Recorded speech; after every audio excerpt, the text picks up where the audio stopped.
Baik, Assalamualaikum warahmatullahi wabarakatuh. Perkenalkan, nama saya Taufikur Rahman dari kelas IKA 23B dengan NIM 231111038. Di sini saya akan menjelaskan tentang membentuk tim sepak bola terbaik dari sekumpulan pemain menggunakan algoritma greedy.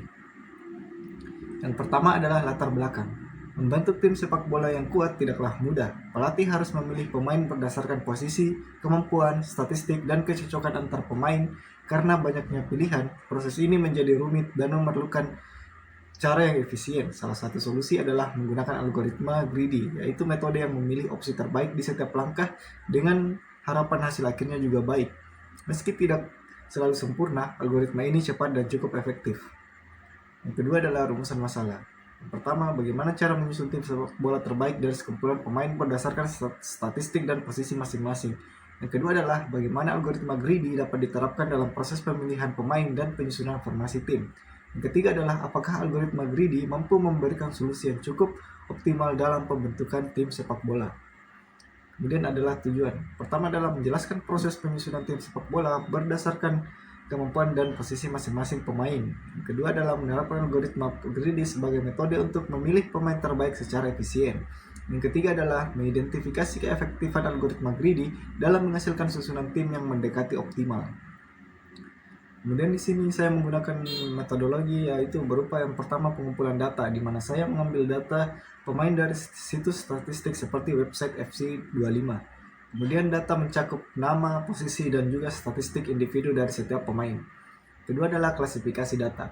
Kelompokkan pemain berdasarkan posisi seperti kiper, pemain bertahan, penyerang, gelandang, dan juga penyerang.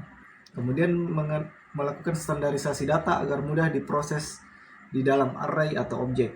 Yang ketiga adalah penerapan algoritma greedy, yaitu menentukan formasi seperti formasi 442.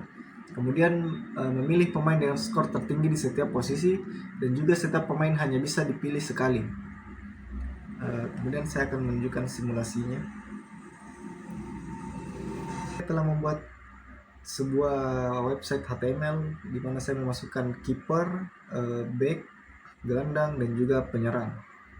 Di sini juga kita bisa memilih formasi seperti 442, 433, 352, dan juga 4231. Di sini kita bisa lihat setelah kita memilih formasi, maka kita bisa melihat tim terpilih yang ada di sini, yaitu 442.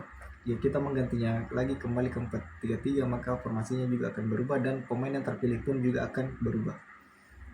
Kemudian ketika kita ingin memilih parameter dari seorang pemain, kita bisa melakukannya juga secara manual, yaitu jika kita memilih overall rating dari sini, di mana kita bisa melihat Bruno Fernandes sebagai pemain utama di sini.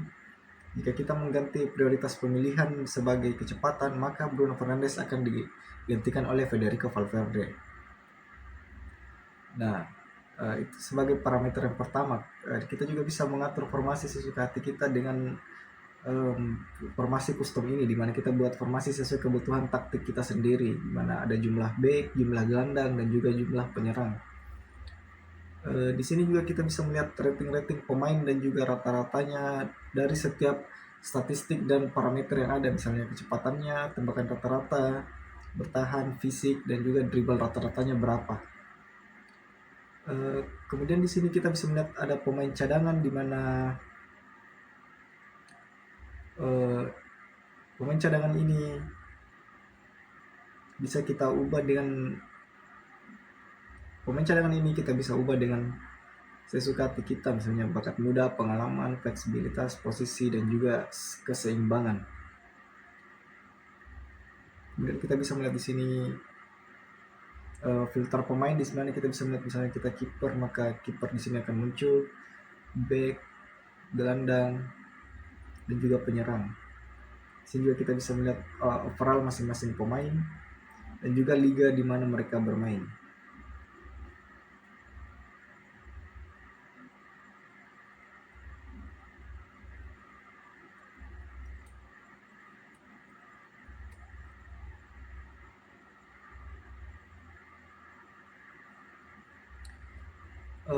Baiklah, kita masuk ke kesimpulan di mana algoritma greedy dapat menjadi pendekatan yang efektif dalam menyusun tim sepak bola secara cepat dan efisien.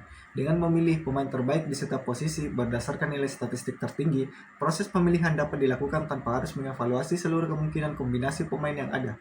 Meskipun tidak selalu menjamin solusi paling optimal secara keseluruhan, algoritma ini mampu memberikan hasil yang cukup kompetitif dan sangat sesuai digunakan dalam situasi yang membutuhkan keputusan cepat atau memiliki keterbatasan yang sumber daya. Mungkin sekian dari presentasi dari video saya. Wassalamualaikum warahmatullahi wabarakatuh.